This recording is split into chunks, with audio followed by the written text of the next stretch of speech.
की बातन में, लडलिया हाथन में, कुमार चलो रोहितास।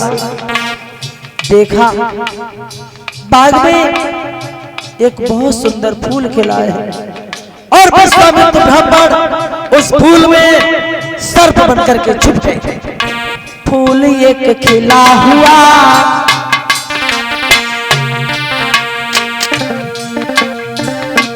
फूल एक खिला हुआ, तपसियर छुपा हुआ, दिल में तो लगी भारी आस। पहुंच गए फूल बाग के पास, माता की बातन में, लडलिया हाथन में, कुमार चलो रोहितास।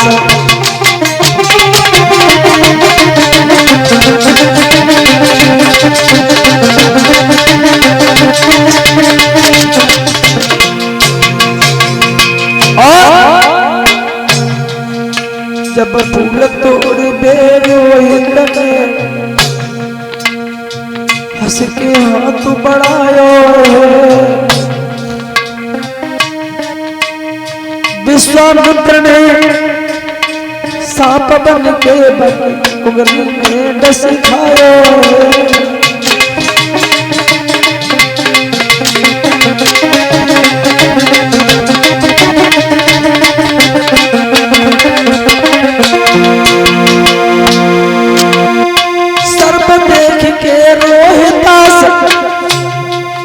जब अपन घबरायो और बड़ो चेहर को नशा तमारो, रोहितास को आयो है।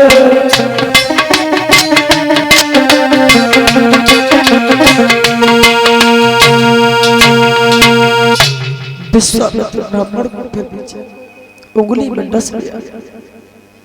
रोहितास हाय मां कह के जमीन पे गिर गया। विश्वामित्र ब्राह्मण को फिर भी चैन नहीं पड़ा। काशी के बाजार में पहुंच गए। काशी के रहने वाले भाइयों, किसी का बच्चा रोजाना फूल लेने के लिए जाया करता था और मैंने उसे आज भी देखा। जिस किसी सज्जन का हो, उस बच्चे को किसी सर्प ने डस लिया है, बाग से अपने बच्चे को ले आया। तारा भोजन बना रही थी।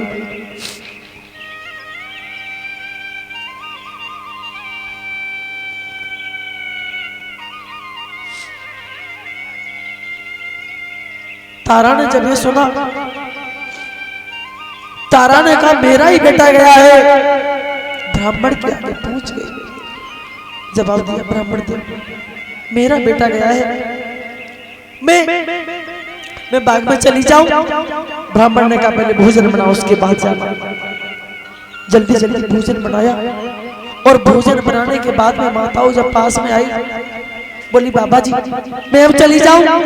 जवाब दिया पहले ठाकुर जी का भोग लगा तब जाना। भगवान का भोग लगाती जा रही है, सोच रही है परमेश्वर तुमने हमें कहां से कहां पहुंचा दिया।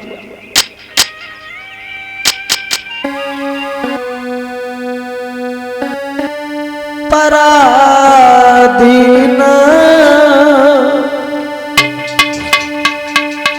सपने हूँ सुख नाई,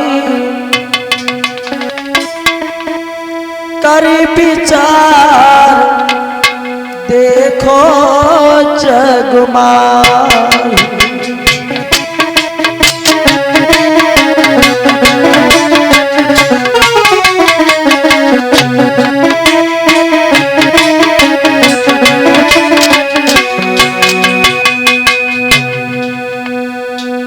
पराधीन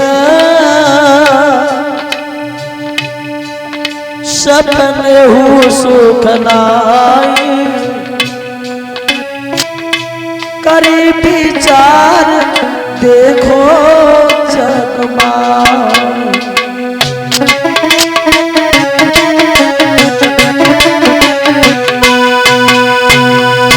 रानी तारा ने जल्दी जल्दी भोग लगाया अंत में ब्राह्मण के पास पहुंची, बोली बाबा जी मैं अब चली जाऊं। ब्राह्मण ने कहा चली जा, और भाग करके माताओं उस बाग में पहुंची है। क्या देखा, बाग की एक मेड़ पर रोहितास पड़ा है, आधा शरीर इधर लटक रहा है, आधा शरीर उधर लटक रहा है, मुंह से झाग निकल रहा है, आंखें बंद है, आंखों से आंसू बह रहे हैं। तो तारा ने कहा रोहितास तुम्हें क्या हो गया बेटा? रोहितास कहने लगे माँ तुमने आने में थोड़ी देर कर दी मैया, मेरे शरीर में जहर फैल गया, मुझे कुछ दिखाई नहीं देता, आंखों के आगे अंधकार है मैया। लीनो जन्म सो मरतु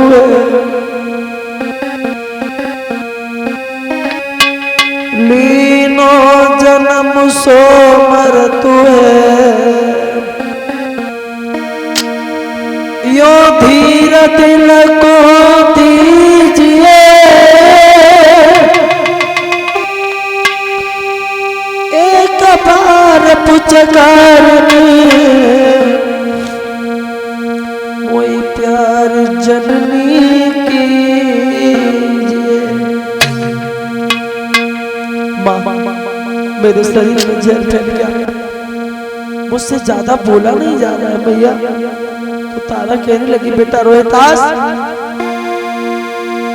बेटा जा दुखिया मैया को तुम किन पे छोड़े जाते हो, धर्म के मल्हा बन करके किश्ती मझधार डुबाते हो।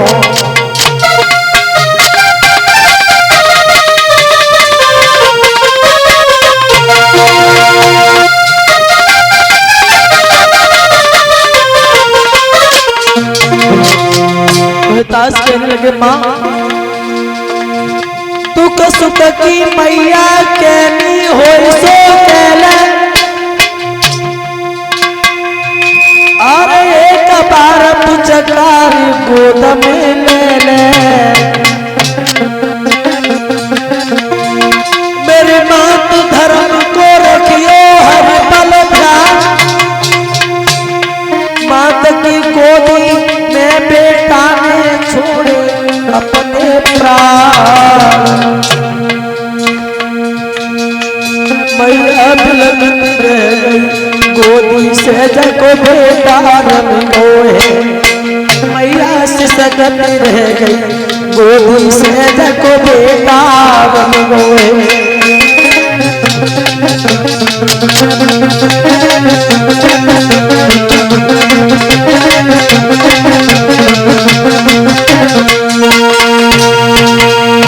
आज रोहितास का प्राणांत हो जाता है वहां। तारा रोने लगी है और माता को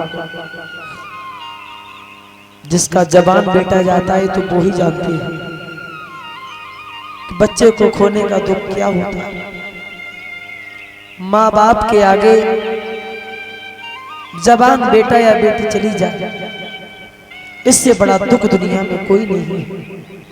और जिन माँ बाप ने अपनी संतान को खोया है वो जानते हैं,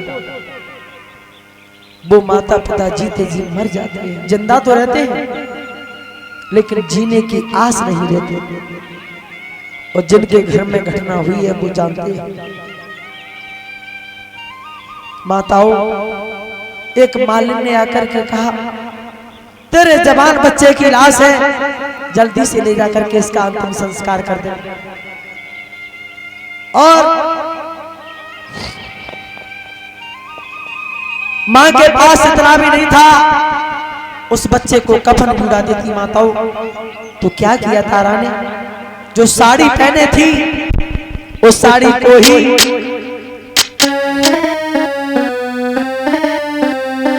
आधी साड़ी फार मातने लला को कफन बनायो,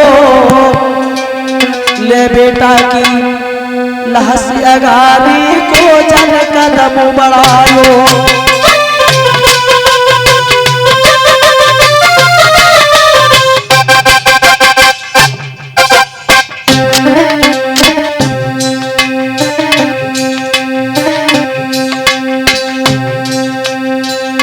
तारा आगे को बढ़ी है,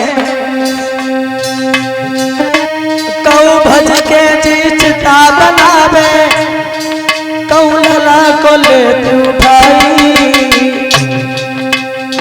तब तक भज की आवाज भूप की फौरन कान में आई।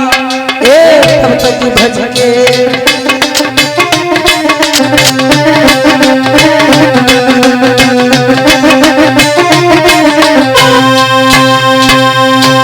भागवत श्रोताओं, बेटा की लाश लेकर के तारा मरघट में पहुंच गई और उसी मरघट में हरिश्चंद्र महाराज पहरा दे रहे थे। हरिश्चंद्र ने आवाज लगाई, कौन है वहां? शायद है कि तुम्हें मालूम नहीं है, इस मरघट में कोई रखवाला भी रहता है। पास में आई, बोली तारा तुम? तारा महाराज मरघट में रात के समय तुम क्यों आई? तो माताओं जैसे ही बेटा के सर से कफन उठाता है, जो हरिश्चंद्र महाराज ने देखा, कहने लगे तारा क्या रोहित बस मर गया? बोले हाँ।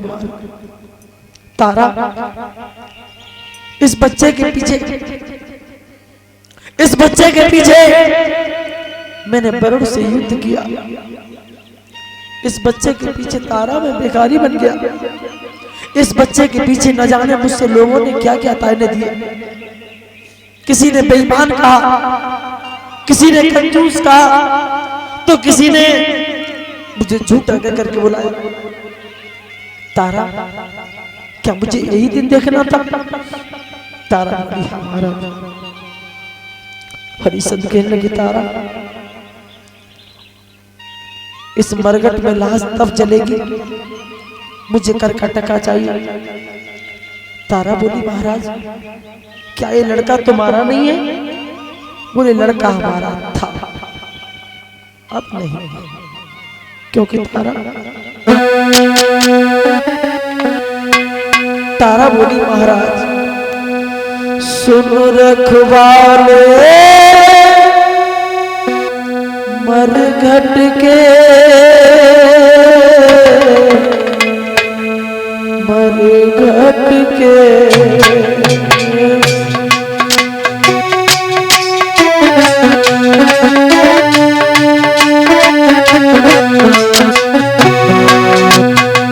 सुन रखवाले मरघट के, मरघट के सुन रखवाले मरघट के, मरघट के तुम हो राजा मैं हूँ रानी, बेटा की सैया लाश जलानी।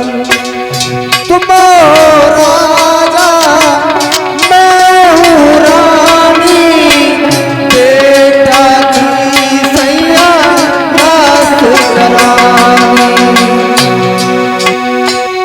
तुम हो राजा मैं हूँ रानी, बेटा की सैया लाश जलानी।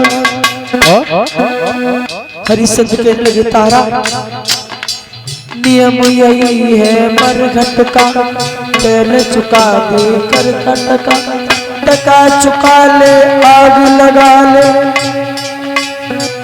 मानो मेरे समझाने को सुन रखवाले मरघट के, मरघट के सुन रखवाले मरघट के, मरघट के सुन रखवाले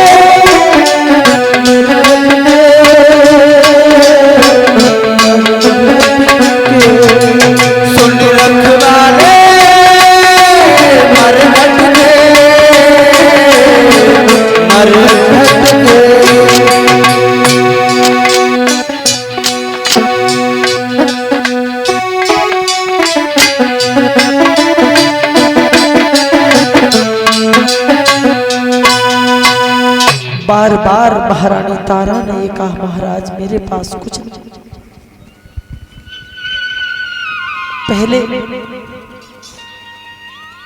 पहले आप बेटा की लाश जल जाने दो और हम तुम्हें करका टका दे देंगे। माताओं, जब लाश जलाई गई है, राजा रानी दोनों बेहोश हो गए। होश आया, हरिश्चंद्र ने कहा, तारा मुझे करका टका चाहिए। तारा बोली, महाराज जहां से आपको देखता हूं वहां से ले लो। कुछ नहीं था, जो आधी साड़ी पहने थी वो ही आधी साड़ी खींच ली और रानी जब नगिन हो गई, शर्म की वजह से गांव के अंदर नहीं गई। काशी से बाहर एक मंदिर था, उस मंदिर में जाकर के तारा लेट गई। विश्वामित्र ब्राह्मण को फिर पीछे नहीं पड़ा। एक मरा हुआ बच्चा लेकर के आए, तारा के पास में लिटा दिया, ओठों से खून लगा दिया और काशी की गलियों में आवाज लगा दी, काशी के रहने वाले भाइयों, गांव से बाहर मंदिर में एक डायन आई है जो दूसरों की संतान को खाती है। 2-3 बच्चे उसने खा लिए। आप सभी से विनती है, सब लोग अपने अपने बच्चों को घरों में छिपा दें। काशी के राजा को जब मालूम हुआ, काशी के राजा ने कालू मेहतर से कहा, कालू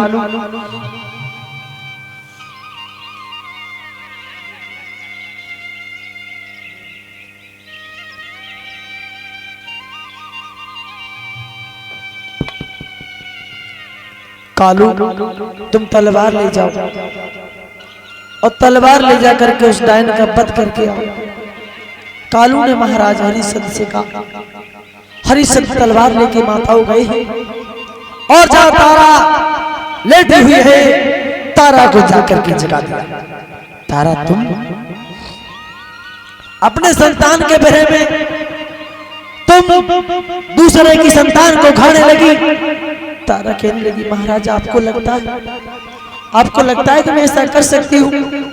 हरिश्चंद्र बोले, लेकिन तारा मैं अपने मालिक के हुक्म से तुम्हें मारने के लिए आया हूँ रानी।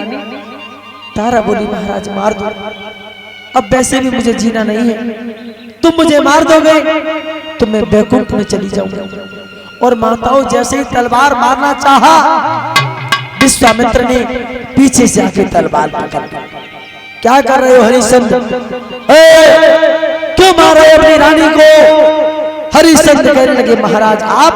बोलिए, महाराज आप तो वही हैं जिन्होंने मेरा राज्य लिया था। बोलिए, हाँ। महाराज हमारा तो बेटा भी चला गया। तब तक हरिश्चंद्र के गुरु वशिष्ठ ने आकर के हरिश्चंद्र को बाहों में भर लिया। धन्य मेरे लाल, धन्य हरिश्चंद्र। एक दिन विश्वामित्र से बहस हो गई थी तो हमने तुम्हारी परीक्षा की थी, वरदान मांग लो। बोले, महाराज मेरा तो बेटा भी चला गया। बोले, कुछ नहीं हुआ, आवाज लगाओ। और जैसे ही आवाज लगाई है, रोहितास भाग करके पास में आ गया। हरिश्चंद्र ने कलेजे से लगा लिया। बोले, भक्तवत्सल भगवान की।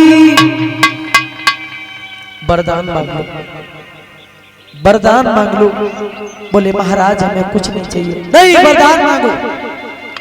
बोले, महाराज आपके दर्शन हो गए, यही काफी है। देवता फूलों की वर्षा करने लगे और विमान आया। रोहितास को राजा बनाने के बाद राजा रानी विमान में बैठ करके सीधे स्वर्गधाम के लिए प्रस्थान करते हैं।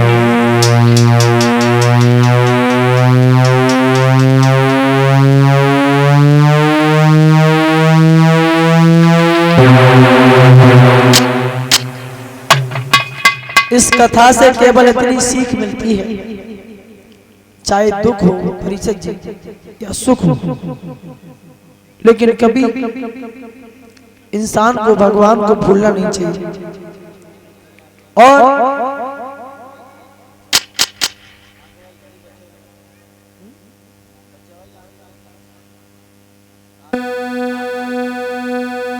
माताओं, माँ का हृदय तो इतना कोमल हुआ करता है। गांव में एक स्त्री का पति खत्म हो गया था, पीछे कोई नहीं था, एक लड़का था। उस माँ ने उस बच्चे को पढ़ाने के लिए अपनी जमीन तक गिरवी रख दी, बाद में बेच दी, घर भी बेच दिया, लेकिन बच्चे को पढ़ाती रही। और यहां तक हुआ कि माताओं को झोपड़ी में रहने लगे, कोई चिंता नहीं की। और बच्चे आपस में जब गिल्ली डंडा खेलते हैं तो उस लड़के की एक आंख फूट गई। उस माँ ने, एक डॉक्टर ने कहा कि कोई अपनी आंख दे दे तो ये ठीक हो जाएगा। उस माँ ने अपनी एक आंख दे दी और उस बच्चे को पढ़ाती रही। पहले शहर में पढ़ा, फिर इतना पढ़ लिख गया कि वो विदेश चला गया।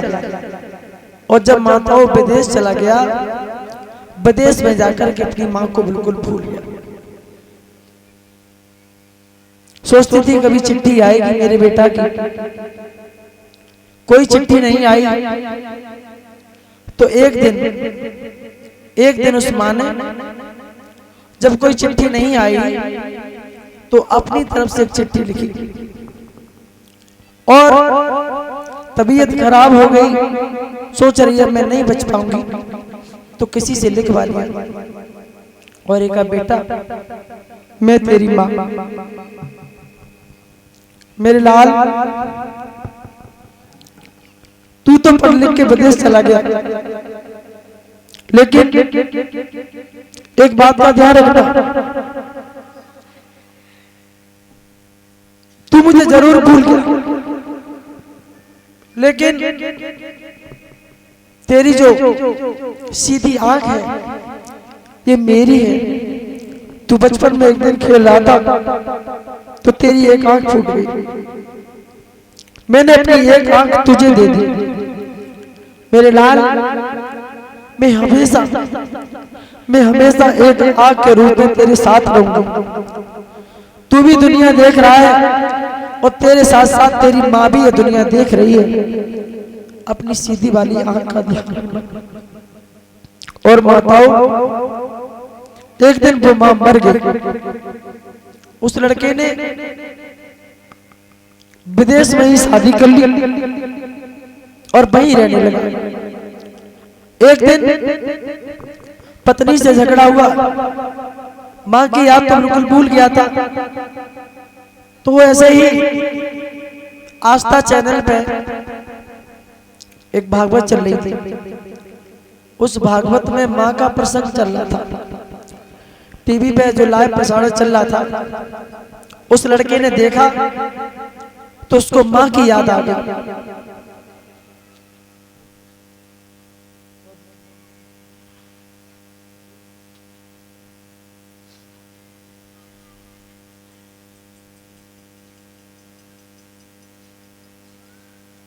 और जब माँ की याद आई है तो उसने तुरंत अपने देश की, भारत के लिए टिकट कटाई और अपने देश हिंदुस्तान में आ गया।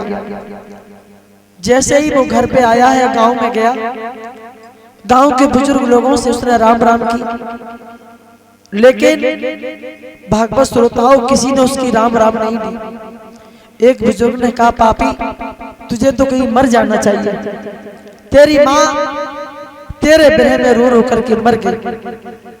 और उस माँ ने जब तेरी आंख फूट गई तो तुझे अपनी एक आंख भी दे दी और तेरा इंतजार कर करके तेरी एक चिट्ठी के लिए तरसती रही, अंत में मर गई, लेकिन तू देखने नहीं आया।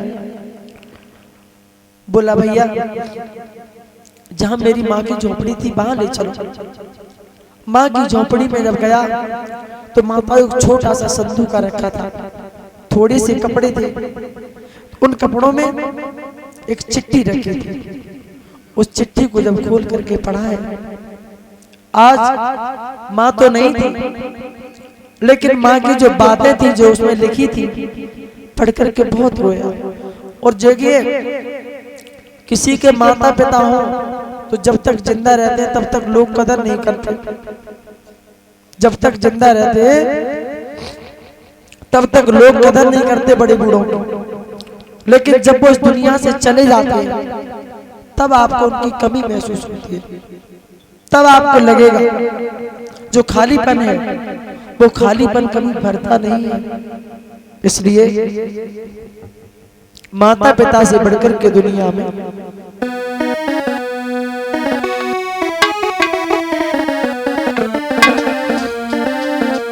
माँ बाप से बढ़कर जग में कोई दूजा नहीं खजाना, जिसने तुझे जन्म दिया रे दुख उनका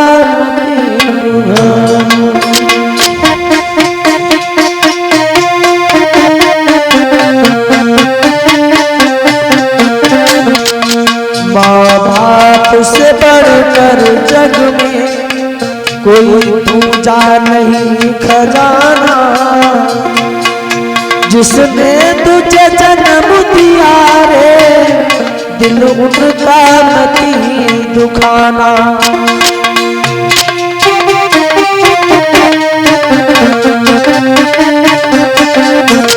तालियों की सेवा करते समझो। माँ बाप से बढ़कर जग में कोई दूजा नहीं खजाना,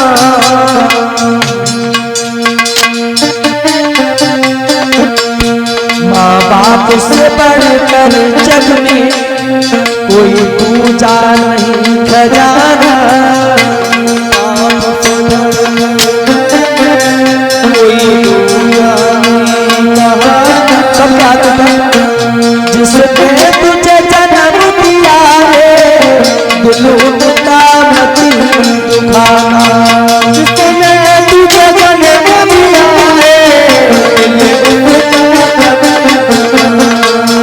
जिसने तुझे जन्म दिया रे दिल उनका मती दुखाना, तुझे जन्म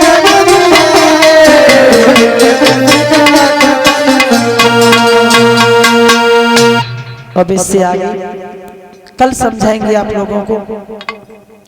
कल पूरे दिन राम कथा होगी और शाम को भगवान कृष्ण का अवतार होना है। और कल हमारी माताएं झांकी निकलेगी भगवान की, तो भगवान के लिए फलरुआ के रूप में वस्त्र लेकर के आएंगे। और कल ही भगवान श्री राम का अवतार होगा, कल ही भगवान श्री कृष्ण का अवतार होगा। कुछ दानी दाताओं के नाम है। आरती करें तुम्हारी मेरे मांगे बिहारी, आरती करें तुम्हारी मेरे मांगे बिहारी,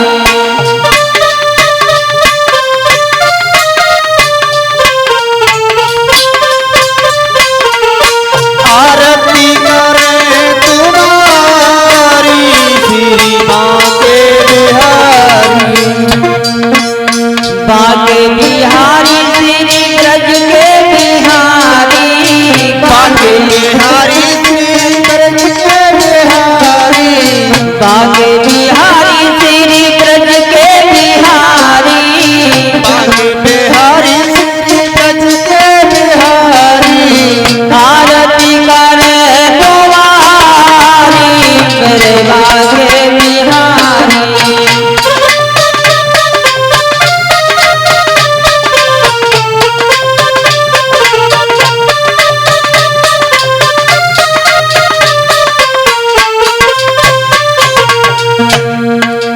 मोर मुख